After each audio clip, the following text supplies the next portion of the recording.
Capítulo 4 Onde estão os Elias de Deus? Onde está o Senhor, o Deus de Elias? Perguntamos.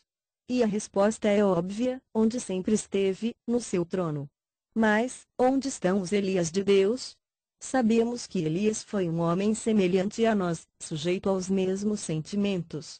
Mas infelizmente não somos homens com orações semelhantes às dele. Um homem que ora, para Deus, é poderoso. Mas hoje o Senhor está passando de largo pelos homens, não porque sejam imprestáveis, mas porque são por demais autossuficientes. E irmãos, nossa capacidade nos deixa incapacitados, e nossos talentos constituem um tropeço para nós. Elias saiu da obscuridade e entrou no palco do Velho Testamento já homem feito. A rainha Jezabel, aquela filha do inferno, havia removido os sacerdotes de Deus e posto no lugar deles altares para os falsos deuses. A terra estava coberta de trevas, e o povo envolto em escuridão espiritual. E o pecado campeava. A nação se mostrava cada dia mais impura com a proliferação de templos pagãos e ritos idólatras, a toda hora subia ao céu a fumaça dos milhares de altares ímpios. E tudo isso acontecia no meio de um povo que se dizia descendência de Abraão, de uma gente cujos ancestrais haviam clamado a Deus nas horas de aflição, e dessa forma foi liberto das suas tribulações. Como estava distante o Deus da glória! O sal perdera seu sabor. O ouro perdera o polimento.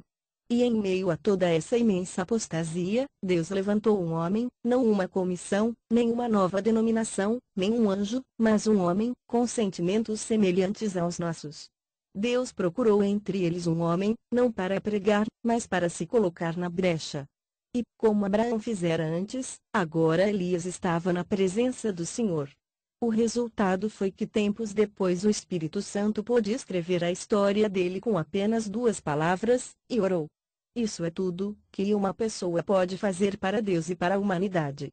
Se a igreja hoje contasse com tantos intercessores quanto são seus conselheiros, teríamos um avivamento dentro de um ano. Os homens que oram assim são os grandes benfeitores da humanidade. Elias foi um deles. Ele ouviu uma voz, teve uma visão, experimentou o poder espiritual, avaliou o inimigo e, tendo Deus como parceiro, conquistou a vitória. E as lágrimas que derramou, a agonia de alma que suportou, os gemidos que exprimiu estão todos registrados no livro das crônicas de Deus.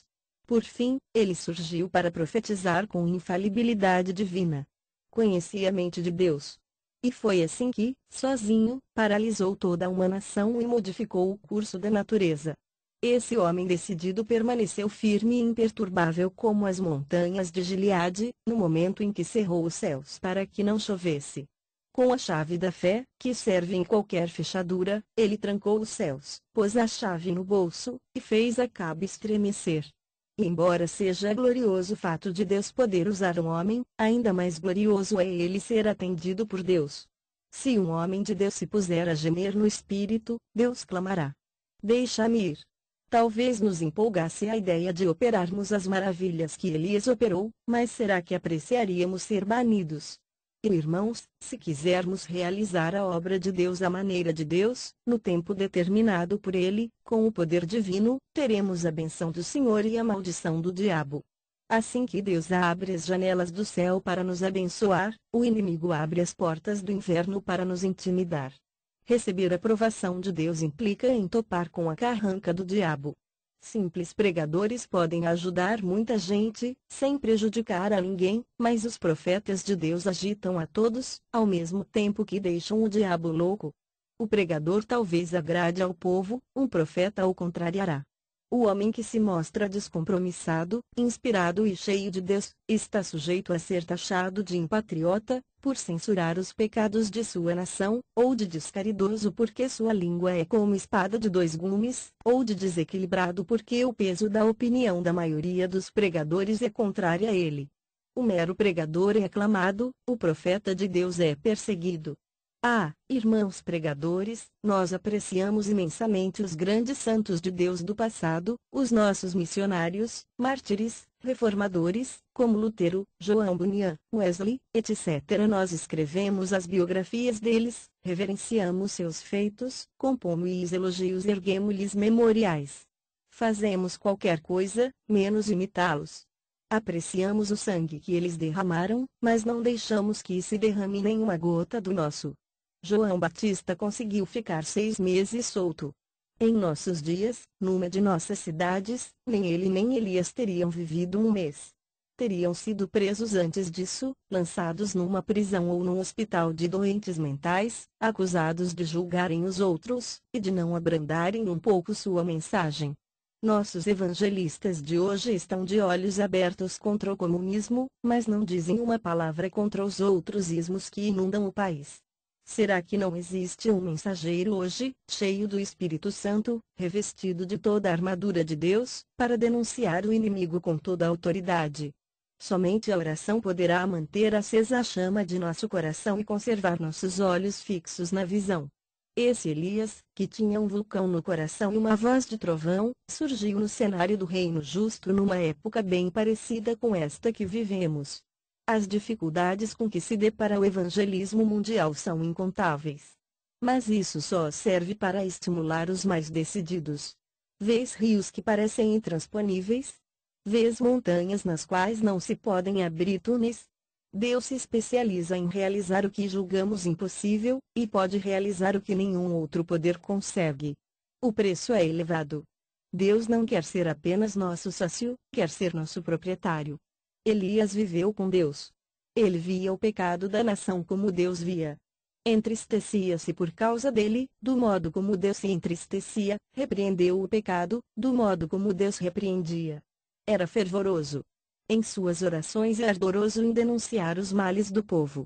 Sua pregação nada tinha de brandura, era repassada de fervor, e suas palavras abrasavam o coração das pessoas como um metal incandescente lhes queimaria a pele.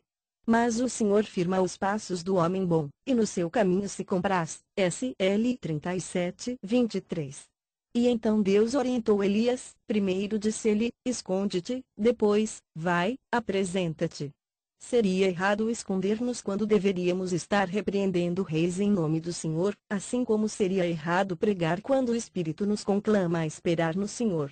Precisamos aprender a mesma lição que Davi, somente em Deus, ó minha alma, espera silenciosa, SL 62:5. Qual de nós teria coragem de pedir a Deus para remover todas as suas muletas? Os caminhos de Deus não são os nossos caminhos.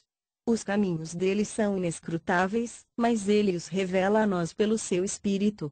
O Senhor mandou que Elias fosse para Querite e depois para Sarepta, para que se hospedasse num hotel de luxo? Não.